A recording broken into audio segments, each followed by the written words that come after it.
Bismillahirrahmanirrahim. Assalamualaikum warahmatullahi wabarakatuh. Alhamdulillahirabbil alamin. Wassalatu wassalamu ala nabiyyina Muhammadin wa ala alihi wa ashabihi ajma'in wa man tabi'ahum bi ihsanin ila yaumiddin. Kaum muslimin dan para pemirsa Ahsan TV dimanapun Anda berada, semoga Anda senantiasa dirahmati oleh Allah Subhanahu wa Ta'ala. Alhamdulillah, pada kesempatan di pagi hari ini kita seperti biasa di hari Jumat pagi bertemu kembali di kajian yang membahas kitab Al-Adabul Mufrad, buah karya Imam Bukhari. Insyaallah akan disampaikan oleh guru kita yaitu Ustaz Syarul Fatwa LC Habibullah Ta'ala. Alhamdulillah pada kesempatan ini beliau sudah hadir di studio di samping saya. Kita sapa terlebih dahulu. Assalamualaikum Ustaz. Waalaikumsalam warahmatullahi wabarakatuh. Baik, pemirsa Ahsan TV, sudah masuk di pembahasan hadis ke-238. Insyaallah nanti di sesi pertama Ustaz akan menyampaikan materi. Kemudian di sesi kedua kami mengundang Anda, mengajak Anda untuk berpartisipasi atau interaktif di nomor telepon 0811-900-7912. Adapun untuk pesan singkat atau WhatsApp bisa di 0811-900-7913. Baik, kita langsung saja kepada sesi pertama yaitu sesi materi. Silakan kepada Ustaz untuk menyampaikan. Fatafadhal masykur. Bismillahirrahmanirrahim. Innal hamdalillah nahmaduhu wa nasta'inuhu wa nastaghfiruh wa na'udzu billahi min syururi anfusina wa min sayyiati a'malina. May yahdihillahu fala mudilla lahu wa may yudlil fala hadiyalah. Asyhadu an la ilaha illallah wahdahu la syarikalah wa asyhadu anna Muhammadan abduhu wa rasuluhu la nabiyya wa la rasulahu ba'dah. Yaqulullah tabaraka wa ta'ala ya ayyuhalladzina amanu taqullaha haqqa tuqatih wa la tamutunna illa wa antum muslimun. Wa qala aidha ya ayyuhan nasu taqu rabbakumul ladzi khalaqakum min nafsin wahidah wa khalaqa minha zawjaha وبث منهما رجالا كثيرا ونساء واتقوا الله الذي تساءلون به والأرحام إن الله كان عليكم رقيبا فإن أصدق الحديث كتاب الله وخير الهدي هدي محمد صلى الله عليه وسلم وشر الأمور محدثاتها فإن كل محدثة بدعة وكل بدعة ضلالة وكل ضلالة في النار. Saudara-saudariku kaum muslimin dimanapun Anda berada, alhamdulillah pagi hari ini kita kembali dipertemukan oleh Allah Subhanahu wa Ta'ala dalam majelis ilmu, majelis yang berbarokah, majelis yang bermanfaat sekali bagi kehidupan dunia dan akhirat kita. Karena ilmu ini ibaratnya adalah pelita penerang yang harus dimiliki seorang muslim dalam menjalani kehidupannya. Semakin terang lampu pelita yang kita punya, maka kita akan semakin mengenal mana kebenaran dan mana kebatilan. Kita akan bisa membedakan mana yang merupakan ajaran yang diajarkan oleh Allah dan Rasul dan mana yang bukan. Karena itu kita penting sekali untuk tetap belajar agar lampu kita tetap terang, lampu kita bisa menunjuki jalan yang lurus. Saudara-saudariku kaum muslimin dimanapun Anda berada, kita sudah masuk hadis nomor 238 ya. Yang terakhir kita kaji 237 dan sekarang 238. Imam Bukhari beliau mengatakan qala al-Imamul Bukhari rahimahullah babun al-muslimu mir'atu akhih. Imam Bukhari rahimahullah beliau mengatakan bab seorang muslim itu adalah cermin saudaranya. Hadatsana Asbagh qala akhbarani Ibnu Wahbin qala akhbarani Khalid Ibnu Humaid an Khalid bin Yazid an Sulaiman ibni Rashid an Abdullah bin Rafi' an Abi Hurairah radhiyallahu anhu qala al-mu'minu mir'atu akhihi idza ra'a fihi 'aiban aslahahu. Dari sahabat Abu Hurairah, semoga Allah meridainya, dia berkata, seorang mukmin adalah cermin saudaranya. Apabila dia melihat aib saudaranya, maka hendaklah dia memperbaikinya. Hadis ini derajatnya adalah hasan. Saudaraku yang dimuliakan Allah Subhanahu wa taala, kalau kita bercermin, kalau kita berkaca, ya kita melihat kaca, kemudian ada sesuatu yang kurang, tentu kita akan memperbaiki kekurangan tersebut. Misalnya kita ingin berangkat ke kantor, kemudian kita melihat cermin, ternyata ada baju yang kancingnya belum dikancingi. Apa kira-kira tindakan kita kalau kita ngaca ada kancing yang belum dikancingi, ya? Maka kita akan mengancingkan baju terlebih dahulu. Atau kita ngaca kemudian melihat ada bagian rambut yang belum rapih, maka kita sisir kembali. Begitulah gambaran ketika seorang muslim melihat saudaranya. Dia bagaikan cermin, melihat saudaranya itu bagaikan kaca. Apabila dia melihat aib, kekurangan, maka hendaklah dia perbaiki. Sebagaimana kalau kita bercermin di depan kaca, ada yang kurang, maka kita akan perbaiki kekurangan kita tersebut. Demikian pula ketika kita bermuamalah dengan saudara kita. Saudara kita itu sesama muslim bagaikan cermin, kaca. Bila kita melihat di saudara kita ada aib, kata Rasulullah, kata Abu Hurairah, maka hendaklah dia memperbaiki kekurangan tersebut. Karena itulah kaum muslimin, kita semuanya bersaudara. Kita dikumpulkan oleh Allah dalam satu akidah. Kita dikumpulkan oleh Allah SWT dalam satu ikatan yang sangat kuat, ya, ural Islam, yaitu ikatan keislaman. Dengan ikatan yang kuat ini, hendaklah persaudaraan kaum muslimin ini dijaga. Hak-hak sesama kaum muslimin dijaga dan diperhatikan. Di antara bentuk menjaga hak sesama kaum muslimin, ketika melihat kekurangan saudaranya, hendaklah aslahahu, dia perbaiki. Saudaraku yang dimuliakan Allah, tidak ada satupun di antara kita kecuali punya aib. Ya. Tidak ada satupun di antara kita kecuali punya aib. Kita semua punya masa lalu. Ya, kita semua punya latar belakang yang berbeda, masa lalu yang berbeda. Maka aib inilah yang harus diperbaiki oleh saudara kita. Janganlah kita ketika melihat kesalahan orang, kemudian kita apa? Membeberkan aibnya. Ya. Menjelek-jelekan di depan umum. Sehingga yang punya aib ini akan merasa malu, akan merasa terhindar, ya. Kecuali kalau memang ada beberapa hal yang dikecualikan, ya, seperti orang yang sudah terkenal keburukannya agar orang tidak tertipu dengan dia, boleh dikabarkan. Tapi pada asalnya kaum muslimin yang biasa-biasa saja, yang dia salahnya sekali dua kali, maka pada asalnya aibnya adalah ditutupi, diperbaiki. Karena itulah Rasulullah mengatakan, man satara musliman satarahullah yaumul qiyamah. Dan siapa yang menutupi aib seorang muslim di dunia, maka Allah akan tutupi aibnya nanti saat di akhirat. Hadis ke-239, lafadznya hampir sama, cuma ada tambahan sedikit. Hadatsana Ibrahim bin Hamzah qala hadatsana Ibnu Abi Hazim an Katsir bin Zaid anil Walid bin Rabbah an Abi Hurairah an Nabi sallallahu alaihi wasallam qala al mu'minu mir'atu akhi wal mu'minu akhul mu'min yakuffu alaihi dai'atahu wa yahutuhu min waraihi. Dari sahabat Abu Hurairah, semoga Allah meridhoinya, dari Nabi sallallahu alaihi wasallam, beliau bersabda, seorang mukmin adalah cermin saudaranya dan seorang mukmin adalah saudara bagi mukmin yang lain. Hendaklah dia mencegah, ya, dari goibnya, jadi tidak adanya, dicegah, ya, kesalahannya diperbaiki, wa yahutuhu, dan melindunginya dari belakangnya.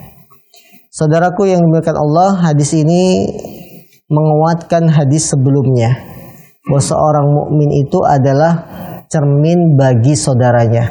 Karena selanjutnya Rasul menyebutkan al-mu'minu akhul mu'min. Orang mukmin itu adalah saudara bagi mukmin yang lain.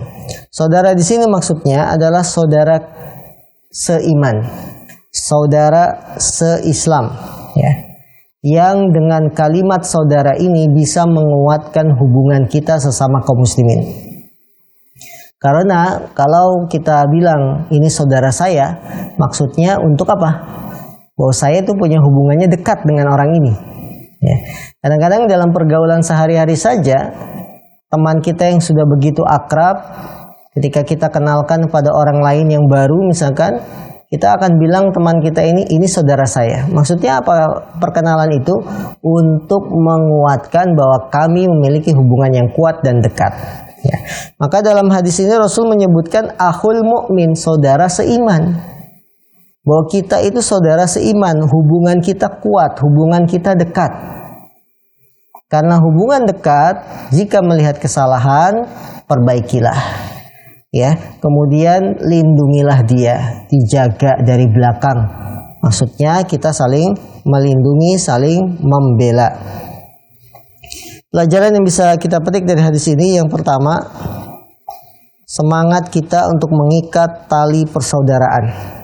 Tali persaudaraan seiman, seislam. Ya, karena tali ini lebih kuat daripada tali ikatan nasab. Tidakkah kita ingat perang Badar yang disebut juga dengan Yaumul Furqan, hari pembeda. Maksudnya apa? Hari pembeda antara kebenaran dengan kebatilan. Hari pembeda antara keimanan dengan kekufuran.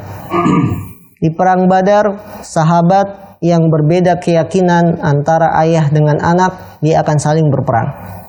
Walaupun itu bapaknya.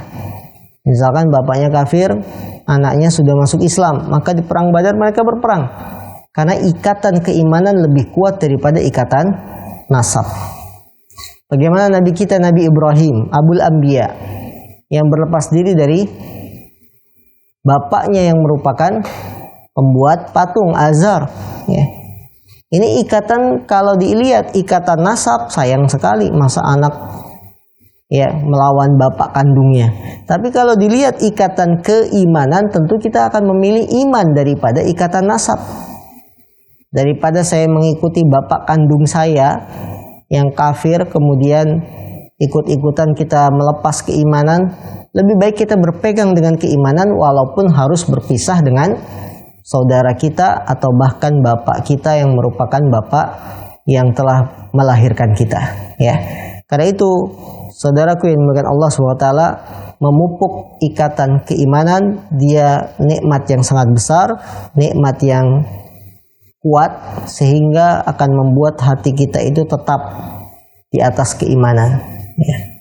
Bagaimanapun kondisi, kalau kita mempertahankan keimanan, dimusuhi keluarga, harus tetap teguh, tegar di atas keimanan. Jangan kita memilih nasab, persaudaraan karena hubungan darah, tapi ternyata kita mengorbankan keimanan. Itu tidak boleh. Dan nanti akan bermanfaat di hari kiamat adalah yang beriman, bukan yang bersaudara, hubungan saudara, tapi tidak beriman. Ini yang harus diperhatikan kaum muslimin yang dimuliakan Allah SWT. 240 hadisnya lemah. Kemudian kita masuk 241. Qala al-Imam al-Bukhari, Imam Bukhari rahimahullah, beliau mengatakan, babun ma la yajuzu minal la'bi wal muzah.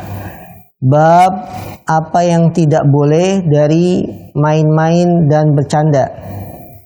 Haddatsana Asim bin Ali qala haddatsana bin Abi Dhi'b an Abdullah bin Sa'ib an abihi an jaddihi qala sami'tu Rasulullah sallallahu alaihi wasallam yaqul la ya'khudhu ahadukum mata'a akhihi la'iban wala jaddan fa idza akhadha ahadukum 'asa sahibihi falyaruddaha ilaihi. Dari Abdullah bin Sa'id, dari bapaknya, dari kakeknya, beliau berkata, aku mendengar Rasulullah SAW bersabda, janganlah salah seorang di antara kalian mengambil barang saudaranya, barang temannya, baik sungguh-sungguh maupun main-main. Janganlah salah seorang di antara kalian mengambil barang temannya, baik sungguh-sungguh atau main-main. Apabila salah seorang di antara kalian telah mengambil tongkat temannya, maka hendaklah dia kembalikan kepadanya. Saudaraku yang dimuliakan Allah SWT, Islam tidak melarang permainan, Islam tidak melarang yang namanya senda gurau. Akan tetapi Islam mengatur bagaimana senda gurau dan main-main kita masih dalam batas-batas yang wajar. Permainan boleh-boleh saja, ya. Bahkan Islam menganjurkan beberapa jenis permainan seperti berkuda. Berkuda itu bermain. Seperti apa lagi? Memanah. Seperti apa lagi? Ya, memacu onta, berenang, bermain-main, olahraga, boleh. Hanya saja patokan dalam bermain ada aturannya dalam agama kita. Jangan sampai kita bermain melupakan hal yang lebih wajib. Jadi hukum berolahraga, hukum bermain, hukum berlomba, hukum asalnya adalah boleh. Silakan dengan cabang olahraga yang tidak membahayakan, silakan. Anda ingin milih olahraga apa? Goes, silakan. Mau memilih main futsal, silakan. Memilih apa lagi? Ya, olahraga yang lainnya, bulu tangkis kah, basket kah, sepak bola kah, silakan. Hanya saja ada aturannya yang harus diperhatikan. Di antaranya adalah tidak melalaikan yang lebih wajib. Anda memilih goes tapi tidak ngasih nafkah istri. Kenapa? Goesnya sampai Mekah. Istri dibiarkan terlantar. Tidak diberikan nafkah, nggak boleh. Ya, seharian penuh berangkat dari pagi, pulang maghrib. Begitu pulang maunya sudah tersedia makanan, padahal dia tidak memberikan nafkah pada istri dan anaknya. Ini tidak boleh. Kemudian patokan yang lain dalam permainan, tidak boleh sampai meninggalkan kewajiban sholat. Kewajiban sholat yang wajib bagi setiap muslim. Apabila adzan berkumandang sementara kita masih dalam stadion misalkan, ya karena bermainnya di indoor, segera berhenti sholat. Ini harus diperhatikan. Tidak boleh main futsal sampai jam 12, subuhnya lewat. Ya. Tidak boleh, karena perkara yang mubah, main olahraga kan mubah. Hukumnya boleh-boleh saja. Tapi jangan sampai mengalahkan yang wajib. Sholat subuh itu wajib. Kita bela-belain main futsal, olahraga sepak bola di malam hari sampai jam 12, jam 1. Kemudian tidak sholat subuh, ini sangat tercela. Perkara yang sunnah saja tidak boleh mengalahkan yang wajib. Apalagi cuma sekedar boleh, mubah. Ya. Yang ketiga, aturan dalam permainan yang harus kita perhatikan, tidak ada unsur perjudian. Tidak ada unsur taruhan. Karena yang namanya perjudian, taruhan dalam permainan suatu yang dilarang. Kemudian yang keempat, aturan yang harus diperhatikan juga bagi para penggemar olahraga yang senang untuk bermain, jangan sampai berlebihan. Jangan sampai berlebihan, ya. Kita misalkan milih olahraga apa? Goes. Beli sepedanya sampai 150 juta. Sementara dia sendiri belum umroh, belum haji. Ya, tidak boleh. SPP anaknya sekolah nunggak tapi beli sepeda 100 juta mampu. Nggak boleh, ini berlebihan. Ya, tidak boleh. Sementara kita jarang sedekah, padahal kalau untuk beli aksesoris sangat semangat. Tidak boleh seperti itu. Ini namanya berlebihan. Suatu yang berlebihan, maka hal itu dilarang. Di antara juga yang harus diperhatikan bagi kita yang senang bermain-main ini, ya tidak sampai melalaikan. Melalaikan maksudnya apa? Kegiatan kita hanya diisi dengan hobi-hobi kita saja. Ya, hobi kita seolah-olah hidupnya itu hanya untuk hobinya saja. Ya, hanya untuk bersepeda saja. Padahal dia masih ada untuk beribadah kepada Allah. Padahal masih ada kewajiban menafkahi istri, anak, dan lain-lain. Jangan sampai melalaikan. Dan yang terakhir, jangan memilih permainan yang membahayakan. Contoh membahayakan apa? Balap motor, balap mobil, ini jelas membahayakan. Permainan apa lagi? Tinju yang memukul wajah, tidak boleh. Yang jenis-jenis semacam ini harus dihilangkan. Jadi inilah beberapa patokan dalam hal permainan. Dan Islam tidak melarang. Kemudian senda gurau. Senda gurau juga boleh. Tapi dengan patokan dan aturan, satu, tidak terlalu banyak. Karena dengan tertawa terlalu banyak akan mematikan hati. Ya. Akan mematikan apa? Mematikan hati. Kemudian ketika senda gurau jangan sampai mengambil barang saudara kita. Dan ini yang disinggung dalam hadis ini. Rasulullah SAW mengatakan, janganlah salah seorang di antara kalian mengambil barang temannya, baik sungguh-sungguh atau main-main. Apabila salah seorang di antara kalian sudah mengambil tongkat temannya, hendaklah dia kembalikan kepadanya. Pelajaran yang bisa kita petik dari hadis ini, yang pertama, larangan dari senda gurau yang dilarang, yaitu senda gurau yang membuat hilangnya barang orang lain. Ya, mengambil barang orang sampai hilang, ini tidak boleh walaupun main-main. Sekarang ini kan sudah ada tren ngeprank. Apa itu ngeprank? Ya, mengerjain, kalau bahasa kita jahilin orang lain. Sendalnya misalkan disembunyikan, barangnya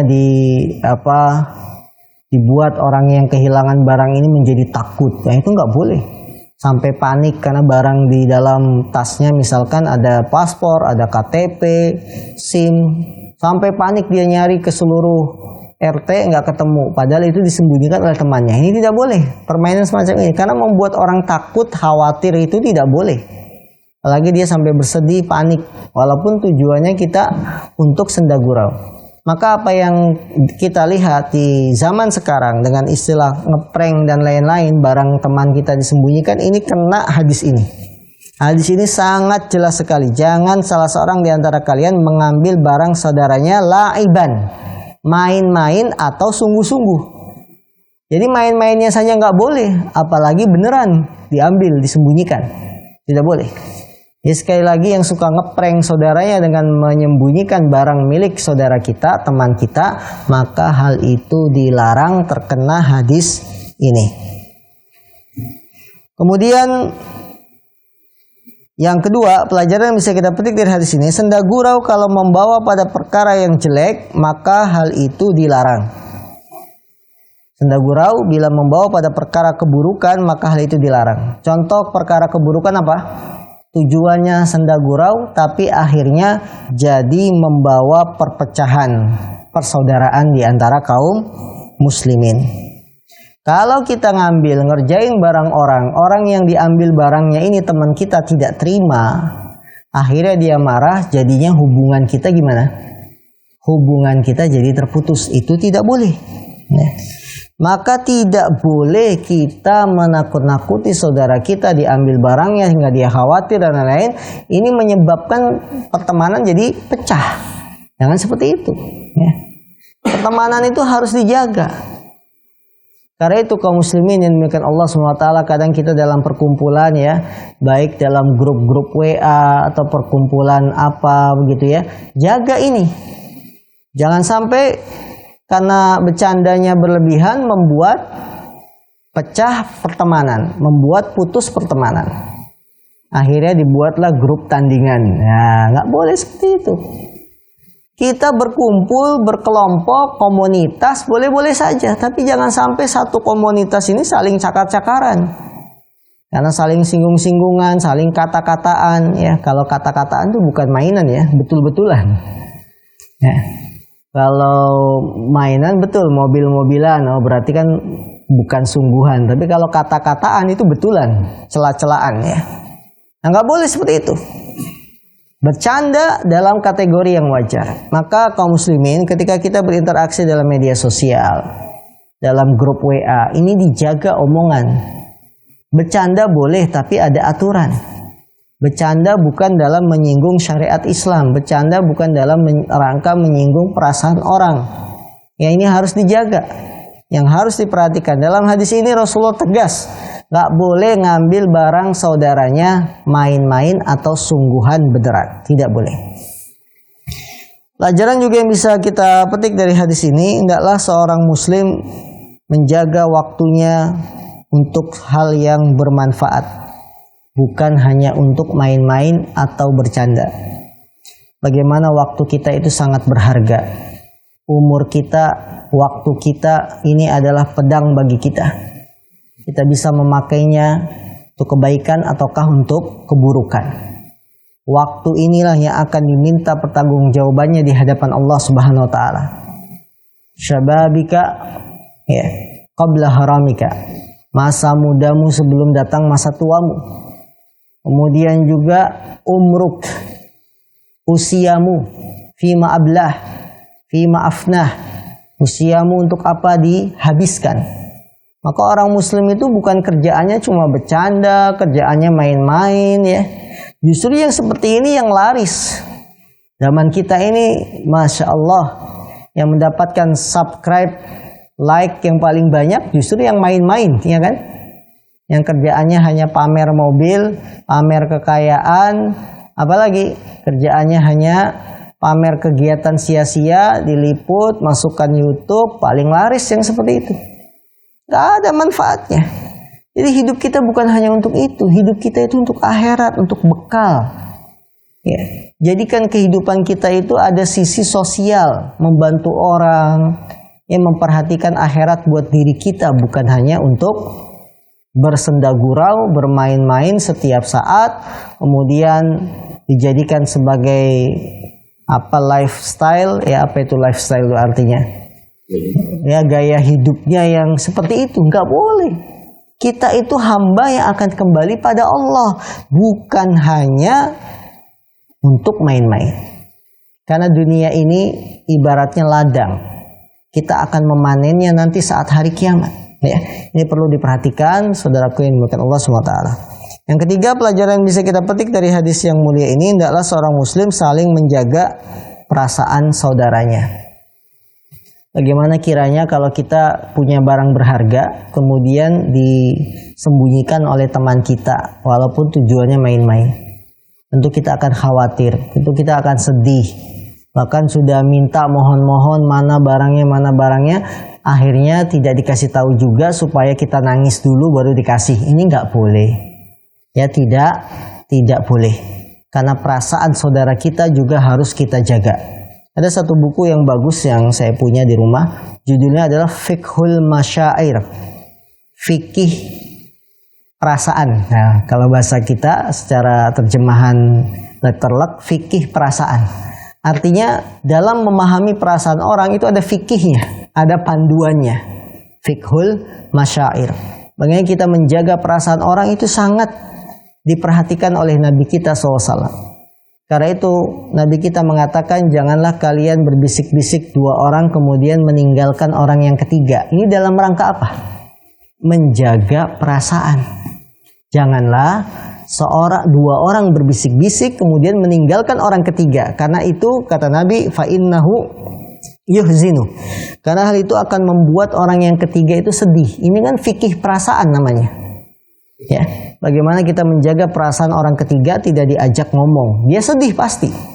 Ini Rasul sangat menjaga perasaan. Bagaimana lagi kita sebagai manusia biasa harusnya lebih melatih diri bisa menjaga perasaan orang lain, apalagi perasaan pasangan. Ya, para suami harus peka dengan perasaan istrinya. Kalau istrinya sudah merasa lelah, ya dia dengan pekerjaan rumah, memasak, mencuci, mensetrika, beres-beres rumah, ngurusin anak, maka suami harus peka. Pekanya dengan apa? Membantu walaupun tidak maksimal. Ya, megang anaknya kita pegang, anak-anak kita pegang, kita ajak main, ajak keliling, naik motor, supaya di rumah istri bisa istirahat atau untuk fokus mengerjakan yang lain. Ini fikih perasaan. Istri juga punya perasaan kepada suami, peka. Suaminya capek, lelah ya, dari 3:30 sudah persiapan akan melakukan Jumat berkah. Selesai acara jam 8, jam 9 dipijitin ya, dihibur, ya enak. Kemudian dibilang, "Mas, ini hari Jumat ya." Nah, gitu. Senang nanti, fikih perasaan. Karena itulah kaum muslimin yang dimuliakan Allah, bagaimana Rasul melarang seorang mengambil barang temannya sungguh-sungguh atau mainan. Ini pun dalam rangka perasaan, karena dia akan sedih. Dia akan panik. Apalagi kalau kita tahu orang ini orang yang panikan. Baru sedikit saja langsung paniknya kemana-mana, keringat dingin. Gak boleh kita takut-takuti seperti itu. Inilah indahnya syariat Islam yang banyak dilanggar oleh kaum muslimin pada zaman kita. Apa yang disebut ngeprank dan lain-lain itu termasuk perbuatan yang tidak boleh. Ya, maka dengarkanlah hadis ini dari Rasul lisan kita yang mulia SAW yang beliau berkata dari wahyu Allah SWT. Hadis terakhir kita baca pada hari ini hadis nomor 242.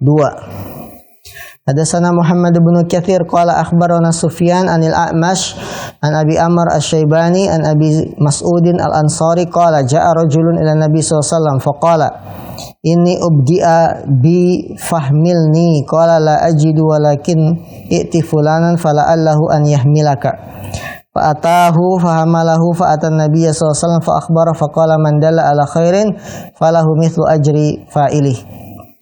Dari Abu Mas'ud Al-Ansari, dia berkata, ada seorang yang datang kepada Nabi SAW, kemudian beliau mengatakan, ini ubdi'a bi fahmilni, ya, sesungguhnya berikanlah aku tersesat jalannya, ya, wahai Rasulullah, ini ubdi'a bi, aku itu tersesat jalan, fahmilni, maka bawalah aku ke jalan yang benar, maksudnya jalan yang sebenarnya. Karena bisa jadi kendaraannya yang rusak, terputus sehingga dia tidak bisa melanjutkan perjalanan, maka minta kepada Nabi, bawa saya, ya, bawa saya karena kendaraan saya rusak dan sebagainya.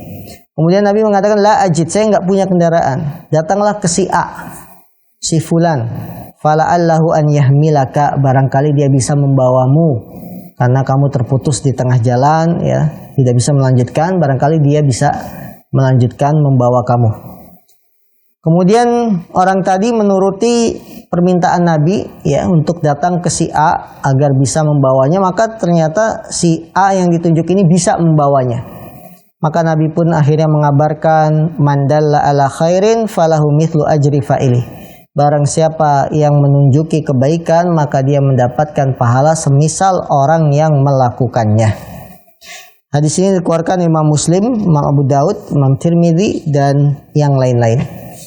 Hadis ini, saudara-saudariku yang dimuliakan Allah Subhanahu wa taala, menunjukkan pada kita kalau ada orang yang minta bantuan sementara kita tidak mampu memberikan bantuan, dialihkan kepada orang yang mampu supaya kita pun dapat nilai pahalanya.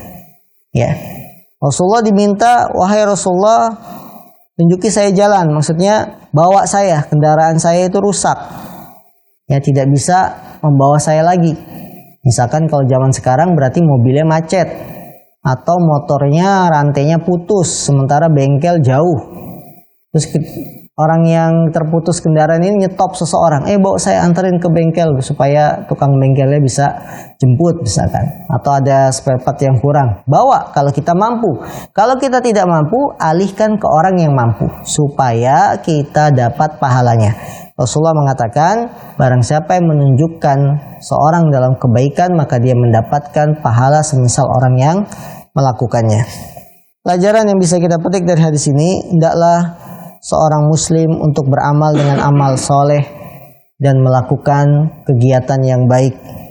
Apabila dia tidak menjadi pelaku kebaikan, maka jadilah sebab melakukan kebaikan. Rasul tidak mampu membawa orang yang kendaraannya terhenti di tengah jalan, tapi beliau tidak berhenti di situ, kemudian beliau alihkan ke orang, sehingga beliau jadi sebab dapat kebaikan. Begitulah kita. Jadilah kita sebagai pembuka kunci-kunci kebaikan, atau minimal kita menjadi sebab orang lain melakukan kebaikan. Kalau kita tidak bisa menjadi pelaku kebaikan, tidak bisa juga menjadi sebab pelaku kebaikan, maka yang Anda lakukan adalah tidak menjadi orang pembuka keburukan. Itu lebih baik, ya. Jadi kita tidak bisa beramal soleh, tidak bisa pula menjadi sebab orang beramal soleh. Maka minimal Anda jaga diri tidak membuat keburukan untuk orang lain atau keburukan diri kita sendiri. Saudaraku yang dimuliakan Allah SWT, bagaimana Islam sangat memperhatikan kondisi kita. Amalan seorang muslim hendaklah berkisar antara amalan yang baik atau dia menjadi sebab terjadinya amalan kebaikan. Allahu Akbar. Ya. Hal ini memotivasi kita agar dalam kehidupan dunia ini, pikirkanlah apa yang sudah saya lakukan untuk agama saya sendiri, untuk amal saya, untuk kebaikan kaum muslimin. Itu yang kita pikirkan di dunia. Jangan pikiran kita hanya untuk perselisihan, pikiran kita hanya untuk berpecah belah, permusuhan. Jangan. Ya, terkadang sayang sekali kalau kehidupan seorang muslim hanya diliputi hari-harinya untuk bermusuhan, hanya untuk bertengkar, berpecah belah. Ya, maka kalau ada berita-berita misalkan dia kerjaannya buzzer, yang kerjaannya bukan motivasi, mengompori, provokator. Ini sangat rugi sekali kalau kita punya kerjaan hanya untuk memprovokator orang lain supaya berantem. Allahu Akbar. Padahal dalam hadis ini Nabi menganjurkan agar kita menjadi pelaku kebaikan atau minimal kita yang menunjukkan pelaku kebaikan. Maka saudaraku, jangan sampai kita menjadi orang disewa hanya untuk menjadi provokator, mengadu domba antara dua orang, ya. Tidak seperti itu. Baik, ini yang bisa kita kaji di pagi hari ini. Ya, insya Allah kita sambung pekan yang akan datang. Yang intinya bagaimana Islam sangat mengajarkan kita untuk berbuat baik atau menunjukkan kebaikan sehingga kita mendapat pahala seperti orang yang melakukannya. Allah a'lam. Masya Allah. Jazakallah khairan Ustaz. Barakallahu fiqh atas penjelasan materi hadis dari 238 sampai 241. Alhamdulillah mirsa Hasan TV dimanapun Anda berada dan kaum muslimin. Tadi sudah kita simak bersama-sama kajian atau materi yang disampaikan Ustaz. Insya Allah di sesi kedua akan ada sesi tanya jawab, yaitu sesi interaktif. Silahkan kami mengundang Anda untuk menghubungi di nomor telepon 0811-900-7912 atau di 0811-900-7913 untuk pertanyaan yang melalui pesan singkat atau WhatsApp. Tapi sebelum kita masuk ke sesi kedua, kita simak jeda terlebih dahulu.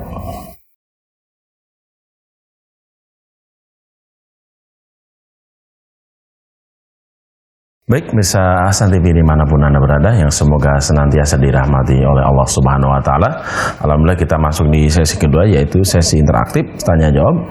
Sudah ada pertanyaan masuk ke pesan singkat, akan kami bacakan sebelum kita menunggu penelpon. Ustaz, Assalamualaikum. Dari hamba Allah di Cikarang, izin bertanya, bagaimana cara menasihati kawan yang suka menonton tayangan-tayangan pranks di YouTube? Jazakallah khair. Baik, bismillahirrahmanirrahim.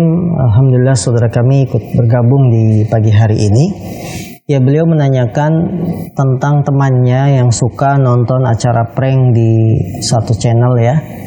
Apakah kita menasihatinya, bagaimana cara yang bijak? Yang pertama yang bisa kita sampaikan kepada saudara kita, acara-acara prank ini cara-cara yang tidak bermanfaat, bahkan bisa menjurus pada bahaya, ya. Kemudian juga bisa membuat hati orang yang di prank itu menjadi sakit hati dan sebagainya. Kita masih ingat ketika salah satu acara ngeprank memberikan sampah, ya. Sampah padahal dibungkus dengan bentuk seperti sembako. Ini membuat orang kecewa, membuat orang marah. Terlebih lagi dia mengatakan hanya untuk sebuah konten, ya. Pertama, sampaikan bahwa hal itu tidak boleh secara kacamata syariat. Kalau dia tanya apa buktinya, tunjukkan hadis yang baru saja kita bacakan. Tidak boleh seorang muslim mengambil barang saudaranya main-main atau sungguhan. Barang siapa yang mengambil barang saudaranya, dia hendak kembalikan. Jadi tidak boleh ditahan lama-lama sampai orang itu sedih dan lain-lain, ya. Apalagi kalau acara ngeprank itu membahayakan, bisa menjurus pada kerusakan fisik, ya, luka, atau bahkan yang lebih parah dari itu. Ini tidak boleh. Karena kita bercanda itu ada koridor aturan yang harus diperhatikan. Nah, saya kan nggak melakukan, saya nggak ngerjain orang, nggak jahilin orang, tapi kita dengan menonton saja itu membuat diri kita seperti mereka, dan menonton hal-hal yang tidak ada manfaatnya suatu perkara yang ditinggalkan, yang harus kita tinggalkan. Karena Nabi mengatakan min husni islamil mar'i tarkuhu ma la ya'ni. Termasuk tanda bagusnya Islam seseorang, dia meninggalkan perkara yang tidak bermanfaat. Berarti teman kita ini belum dikatakan orang yang Islamnya bagus, karena dia masih senang dengan hal-hal yang seperti itu. Tinggalkan yang tidak bermanfaat sebagai bukti kebagusan agama kita. Nah, Jazakallah Ustaz, barakallahu fiqh atas penjelasan dan jawabannya. Kita lanjut ke pertanyaan berikutnya, Bismillah, maaf Ustaz, di luar tema, bagaimana caranya menagih hutang yang sudah bertahun-tahun kepada saudara? Karena jika mau menagih, kami rasanya tidak enak, takut menyinggung perasaan saudara sendiri. Terima kasih atas jawabannya, jazakallah ya Ustaz. Baik, saudara kalian Allah SWT sudah berulang-ulang kami sampaikan, kalau kita memberikan pinjaman hutang kepada saudara, ya, Anda harus tegas, ini diganti atau tidak. Kalau masih mengharapkan diganti, maka jangan sampai bertahun-tahun tagih ketika sudah jatuh tempo. Ini berapa, nggak apa-apa tegas-tegasan sama saudara. Kamu mampu sampai kapan bisa melunasi? 6 bulan? 5 bulan? Ditegasin. Dia bilang misalkan 6 bulan saya akan kembalikan. Sudah, saat 6 bulan kita tagih. Jangan kita juga sebagai pemberi pinjaman menggantung status. Mengikhlaskan enggak, keingetan utang iya. Kita mengikhlaskan enggak, dianggap lunas itu enggak, tapi dongkol iya. Harusnya sikap kita laki-laki tegas, ikhlaskan udah ikhlaskan, sehingga tidak ada sangkutan, tidak ada pikiran. Kalau pengen menagih, tagih, jangan malu-malu. Ini kan kita pengen mengharapkan uang kembali tapi malu-malu untuk nagih. Ini namanya sikap mendua. Harusnya sikap itu harus satu, A atau B. Kalau Anda ikhlaskan karena sudah bertahun-tahun, ikhlas dah. Pikiran tenang, sholat tenang, nggak kepikiran. Kalau ingin menagih, tagih. Ya, jangan nggak enak, menyinggung perasaan. Tidak usah seperti itu. Karena kita dalam rangka menyelamatkan saudara kita dari jeratan hutang. Anda nagih itu mengingatkan orang salah. Karena menunda-nunda bayar hutang padahal mampu kan kezoliman. Sehingga ketika kita tagih itu mengingatkan orang yang salah. Mengingatkan orang yang salah, baik atau benar? Ya, baik atau salah? Baik, maka ingatkanlah, jangan ada perasaan nggak enak. Dan salah satu tips yang kami lakukan selama ini, kalau ada saudara yang ingin pinjam uang, saya tidak kasih jumlah pinjaman nominal yang dia minta, tapi saya kasih apa? Saya kasih hadiah. Dia minjam 1 juta, kasih hadiah 100.000. Sudah, besoknya pasti tidak akan datang lagi. Ya, dan kita ngasih hadiah 100.000, kita nggak akan kepikiran karena sudah saya ikhlaskan, ini sedekah baginya, ini hadiah baginya. Kita tidak akan mikir untuk nagih. Dan orang yang dikasih juga senang, wah dapat 100.000 gratis. Seperti itu. Jadi kalau dengan orang-orang yang kira-kira kita sungkan untuk menagihnya dan lain-lain, jangan dibuat menggantung statusnya. Kalau Anda ingin berikan sedekah, kasih. Mohon maaf saya tidak bisa memenuhi pinjaman ini senilai 1 juta, tapi ini ada sedikit buat transport. Udah, selesai. Hidup tenang, pikiran tenang, tidak diganggu, ingin nagih dan sebagainya. Tidak kepikiran nih kok saudara saya nggak lunasin hutang. Enak, seperti itu solusi yang bisa kami berikan kalau kita memberikan pinjaman pada saudara. Jangan diberikan pinjaman sesuai nominalnya, tapi kasihlah dia hadiah yang buat dia senang. Kita juga tidak kepikiran untuk menagih karena bentuknya itu hadiah bukan hutang lagi. Nah, Masya Allah, barakallahu fiik Ustaz. Pertanyaan selanjutnya itu dari Abu Kemal. Ustaz, saya suka bercanda dengan istri dengan mengaget-ngagetkan dia. Memang niatnya hanya bercanda dan kami pun saling terhadap. Apakah bercanda seperti ini boleh Ustaz? Baik saudara kalian, Allah SWT, Nabi kita yang mulia, beliau bersabda, ada 3 perkara yang semuanya termasuk kebatilan kecuali 3. Ya. Rasulullah SAW, kullu mayalhul muslim batil. Setiap yang melalaikan seorang muslim adalah kebatilan kecuali 3. Di antara 3 ini Rasul menyebutkan seorang muslim ketika dia bermain-main bercanda dengan istrinya. Ketika bermain-main bercanda dengan istrinya, maka bukan termasuk kelalaian. Yang kedua, ketika bermain-main dengan kudanya. Yang ketiga, ketika bermain-main dengan anak panahnya.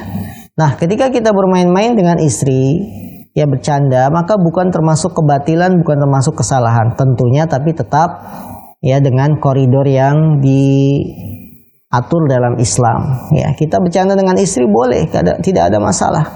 Ya, apakah itu menggelikan istri ya atau apa, tapi tidak sampai membuat sedih istri, tidak sampai membahayakan istri. Ya, misalnya kita ngasih hadiah nih, ngasih hadiah kepada istri, ternyata bukan makanan, isinya sampah, nggak boleh. Walaupun itu istri, tujuannya bercanda, tetap Harus kepada istri bercanda kita terkontrol, tidak berlebihan. Allah a'lam. Jazakallahu Ustaz atas jawabannya. Kita lanjut pada pertanyaan berikutnya yang melalui pesan singkat. Assalamualaikum Ustaz, dari hamba Allah di Solo. Bagaimana hukumnya kalau dalam keadaan junub kemudian sholat subuhnya kesiangan Ustaz? Baik, seorang yang dalam keadaan junub kemudian sholat subuh kesiangan, hukumnya bagaimana? Ketika dia dalam keadaan junub mendengar adzan subuh, maka hendaklah dia bangun, kemudian mandi. Ya, misalkan mandinya lama, ternyata sholat subuh sampai ketinggalan jamaah, hendaklah dia sholat ketika sudah selesai mandi, baru sholat menyusul ke masjid atau di rumah yang melaksanakan sholat subuh. Ya.